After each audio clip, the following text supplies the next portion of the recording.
Well, I'd like to share two stories with you tonight, and I think you'll see the connection. The first story is about a friend of mine named Steve, who grew up in a small town in Iowa. He tells a story of a Christmas a long, long time ago that he has never forgotten. Steve lived with his mom and dad in a very simple house, pretty much in the heart of town. His mom was a stay-at-home mom, which he really appreciated. She was there in the morning when he went off to school, and she was there when he returned home. Steve's dad was a carpenter. It was good work, but the work wasn't always steady, and winter was especially difficult because of the weather being so extreme there in Iowa. It seemed like they were always kind of living on the edge.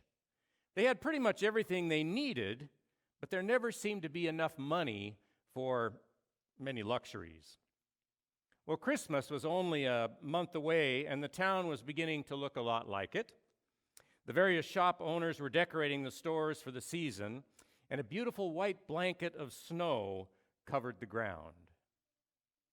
On the way to school, Steve would always pass through town enjoying all the decorations and the window displays, and as Christmas approached, Johnson's department store had been working on a window display that was of special interest to Steve. When it was finally completed, there it was, the most beautiful electric train set that he had ever seen. It was all set up to run through this little town with houses and shops and even a little train station. There was even a water tower very similar to one in town. There was a working semaphore and a railroad crossing with a man who would pop out of a little shack, and the train would go by, and then he'd pop back into the shack after the train passed. Every day when Steve would walk to school, he would stop at Johnson's department store and gaze through the glass and watch the train as it traveled through that little town. Steve wondered if he could ever own such a wonderful train set. Well, maybe if he dropped some really strong hints to his parents, they might consider getting it for him for Christmas. And that is exactly what he did. Steve even took his parents to Johnson's to see the train set and all of its amazing features. Now, Steve knew deep down inside that his parents did not have the money to afford such an expensive gift for him, but Christmas is about hope, after all, and so Steve hoped like he'd never hoped before. If he could just get that train set for Christmas, he'd never ask for anything ever again. It seemed like that was all Steve could think about. Well, Christmas was getting closer, and it was time for Steve to help his father put up the Christmas lights on the house. Steve's dad got out the lights and strung them across the yard, and they worked together to find that one bulb that made the whole string go dark. Some of you may remember those kind of lights. And when they found the culprit, they would replace it and the string would light up the whole front yard. Well, Steve's dad climbed up on the tall ladder and began attaching the lights at one end of the house. It was Steve's job to sort of feed his dad the string of lights as he attached it. Well, while Steve was sort of lost in thought, once again about the train set, the ladder began to rock back and forth, and pretty soon his dad fell to the ground with a huge thump, and he began groaning in pain.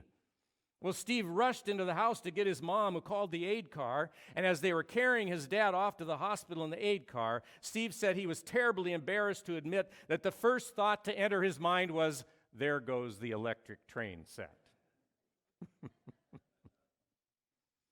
Well, Steve's dad ended up with a broken leg, which just about ensured that Steve would not be getting the train set for Christmas. But still, hope never went away. Christmas Eve came, and the family gathered around the tree to exchange gifts. It was the usual modest gifts that were given. Steve received a box that he carefully unwrapped.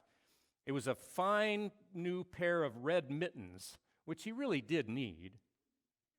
Well, after all the gifts were exchanged, Steve asked if he could go outside to try out his new mittens.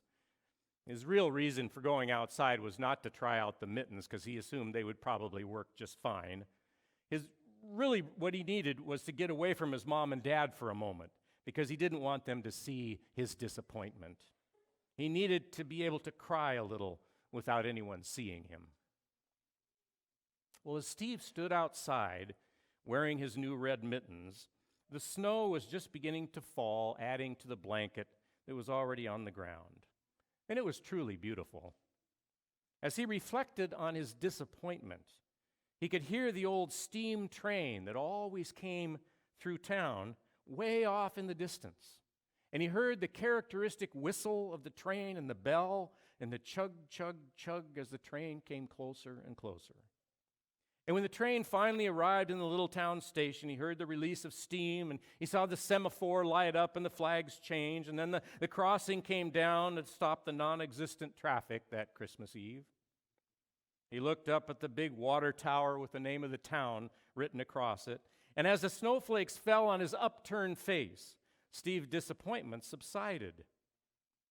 The thought of the train set in the window of Johnson's department store was now a distant memory. As he thought about the electric train set, Steve figured that he didn't really need a toy train after all.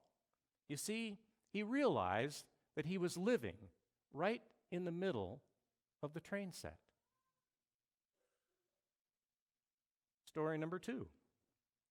You may or may not know that I have a collection of nativity scenes in my office. You know, I'm a pastor. People give me crosses and nativity scenes. That's just the way it works, right? Well, I have them on a bookcase year-round. I don't take them down. I leave them up year-round. And I really love them all. They're great. They're from different parts of the world, and some are just whimsical. I actually have a nativity scene in a bottle. You know, like a ship in a bottle? It's a nativity scene in a bottle. Yeah, have that.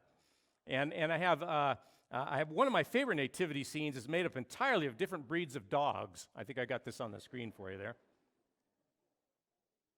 Some people think that's a little sacrilegious. I don't agree. I love it. I think it's awesome. Well, I have one made out of terracotta, and I have one made out of ivory. I also have one that Debbie made me that's a little nativity scene in half of a walnut shell. That reminds me of Martin Luther said that John 3:16 was the gospel in a nutshell. And so that's that little nativity scene in a nutshell. That's one of my all-time favorites. Well, related story, it was many years ago that I received a unique phone call. The person on the phone had an unusual request for a Lutheran pastor. Just a little south of us here on Pacific Highway, there used to be a youth alcohol and drug treatment facility, and I was partly aware of it because one of the caregivers there would often bring some of the youth to worship with us on Sunday morning. I thought that was just awesome. They used to sit right up there in the balcony. Anyway, the person on the phone asked if I would come to the center there and bless their nativity scene. Lutheran pastors don't often get asked to bless much of anything, so I thought this would be a pretty good experience. Yeah, I thought this would be fun. So Father O'Neill went to the treatment center to bless their nativity scene. Have you guys ever seen a traditional Hispanic or Mexican nativity scene? They're absolutely amazing. Now, many of the caregivers and clients at the center were Hispanic, so the Christmas decorations were a reflection of their wonderful culture. The nativity I was asked to bless was all set up in the corner of the lobby and must have taken at least 3 4x8 sheets of plywood to set it on. In the middle was the traditional scene with Mary and Joseph and the baby Jesus. There were the wise men, the shepherds, the angel, and various livestock were also there. But then all around the traditional scene was a vast array of figures and structures from just about every situation of life you can possibly think of. Now, this is one example, but this isn't the actual one. This pales in comparison, trust me. There were little Lego figures of all kinds, animals of every species ever created. There were little houses, wishing wells, plants, flowers, and trees of every variety. There were a few troll dolls. Remember those little troll dolls? There were a few of those scattered around. There were some My Little Ponies or two, several superhero action figures, and even a little Juan Valdez and his donkey from the old Colombian coffee commercials. It was amazing. It was absolutely amazing, wonderful. The treatment center also periodically invited celebrity types to visit the clients for kind of fun and encouragement. Well, on this particular day, the center had 3 seagulls present. You know, the cheerleaders from the Seahawks, Seahawks cheerleaders. So it came time for the official blessing to take place. And we all took our places and gathered around the nativity scene. And I'm kind of embarrassed to admit that I was a little distracted by these three beautiful girls in their skimpy cheerleader outfits and white boots. But I managed to focus my attention to the task at hand, and Father O'Neill had a fine blessing of the nativity at the treatment center. As I looked at this wonderful nativity scene, which was really a beautiful work of art, I thought that this is the way it should be. Because you see, we all live right in the middle of the nativity scene. Who are you in the Christmas story? Are you Jesus, being a little Christ to your neighbor, as Martin Luther said we should be? Are you Mary or Joseph, giving all of your love to the Christ child? Are you one of the Magi, wanting to know intellectually more about this newborn king? Are you a shepherd who heard angels and have come to see this thing that has happened? Or are you like me, sometimes an ox or an ass? Or are you the innkeeper who has no room in the inn? We're probably all of the above at one time or another, aren't we? See, the joy of Christmas is knowing that Jesus was born for us all. We all live right in the middle of the nativity scene. The Christ child is placed in our arms. Now the question is, what are we going to do with him the rest of the year? Amen.